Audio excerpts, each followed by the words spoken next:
Hello class! I hope you're doing great. We are going to be reading together every day. Hopefully you will be able to find my posts.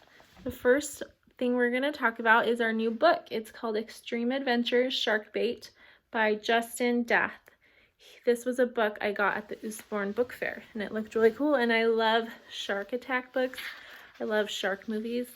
I will watch all of the shark movies I can as long as they're not too gross. So I will read the first chapter today and then I will post the next one tomorrow. A large swell lifted me up. For a moment I was higher than Mitchie and I could see what he was pointing at. Roughly 50 feet to my left, a patch of water fizzed and rippled as a shoal of tiny minnows leapt into the air. Suddenly I found a hidden reserve of energy. The splashes made by the leaping fish were nothing compared to mine. Arms swinging like windmills, I went churning away from the unseen menace that swept towards me beneath the terrified minnows, but I wasn't fast enough.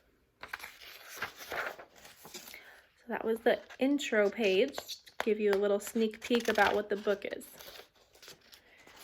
And usually, inside the book cover, it'll say who it's dedicated to. So this book, he dedicated it to someone named Mitsumosa Oki. So Chapter 1 is called Run.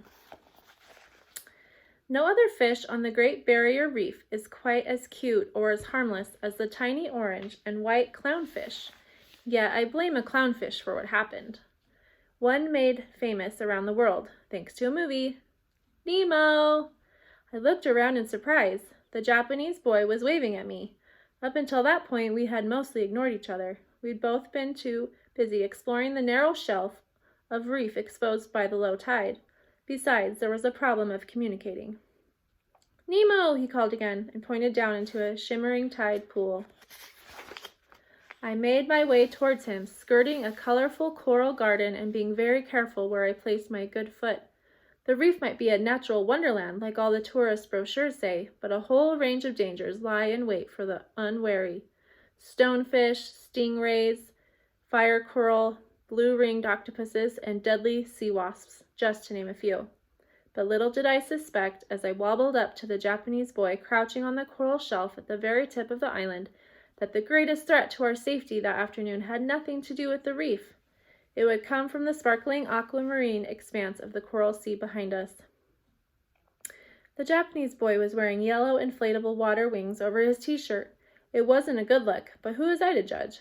I had one foot encased in plaster with a huge black trash bag taped around it, and split tennis balls jammed into the ends of my crutches to help me walk on the reef. What have you found? I asked, laying my modified crutches on the coral beside me as I crouched to look. He removed his wraparound sunglasses and pointed into the water. At the bottom of the pool, partially obscured by a semicircle of yellow plate coral, a pair of clownfish nestled among the fleshy tentacles of a large mauve sea anemone. Nemo, he repeated. He knew no English. I knew no Japanese, but we had both seen the movie. Nemo, I said, returning his smile. The sea breeze ruffled the boy's short, spiky hair. Without his sunglasses, he reminded me of someone, but I couldn't think who. He only looked about 10 or 11, much younger than me. But that didn't matter. It would be good to have someone to hang out with besides the twins. My family had been at the resort for nearly a week, and we were all growing a bit tired of each other's company. The Japanese boy and his parents had the cabin next to ours. We were neighbors, but the language barrier had kept us from introducing ourselves, until now. I tapped my chest. I'm Sam.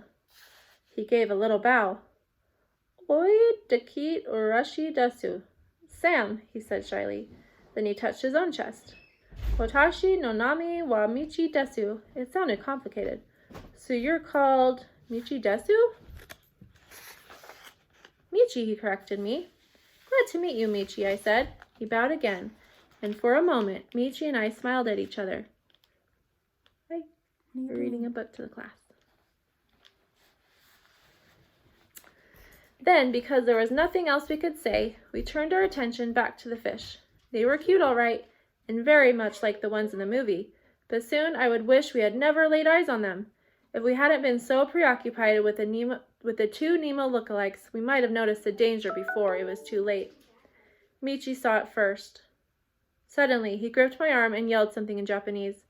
I reached for my crutches and struggled upright. Holy guacamole! I couldn't believe my eyes. Something weird was going on. The horizon had changed. It looked higher than it had a minute ago, and much closer.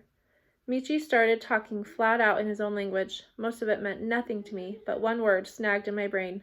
Tsunami. Then I said an English word. Run! And Michi didn't need a translation for that either. All right, that's the end of chapter 1. We will pick up with chapter 2 called Fish Food next time. Hope you're doing good. If you have any questions, feel free to email me and I will answer them as soon as I can. Bye.